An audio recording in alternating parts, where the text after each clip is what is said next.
As you know, it is a devastating tragedy. I was in Nordagi today, which was one of the epicenters of the earthquake. And one of the things that's so striking is that many of the communities that we've been talking to are Syrian communities who were hit first by war, fled across the border, and then have gone through the devastating horror of this earthquake, which killed over 40,000 people. It's almost impossible to imagine. I was talking to a grandfather who staggered out of his house into 2 feet of snow, found the building which his son was in collapsed, and was able to save a 4-year-old grandchild with his son dead and his daughter-in-law trapped. I mean, the stories are appalling, and we're now 5 weeks in. These communities are in terrible, terrible trouble trying to get themselves back on their feet.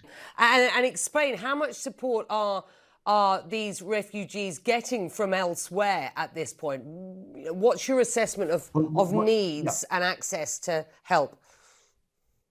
So I think there is so much more assistance that needs to be provided. And Becky, one of the things that's there in what Ken's saying is that we need to be much more confident, I'm afraid, in giving people cash and letting them address their own needs, because their needs are so varied, house to house. Often we waste a lot of money shipping tents or food, and then we're delivering them to people who may have other needs. They may have pressing medical needs. They may, as Ken said, need to invest in a small business or getting their farm back off the ground. And by giving them cash support, you're actually trusting them. You're giving them the dignity and agency to know what they really need. And that can change house to house, community to community. And one of the big revolutions that we're trying to lead through GiveDirectly, which is about trusting people, giving cash grants, is to get away from the idea that somehow from a distance we can decide to give people things in kind, which is often very, very inefficient, and to trust cash much more as a way of addressing needs which go all the way from businesses to food, health, and education. You know, this is the time that's so important, isn't it, to ensure that people get the sort of help, Rory, that they need? Becky, that's exactly right. And this is going to become more and more relevant as we move into a world with more extreme climate change, because this isn't just about providing the immediate life-saving support.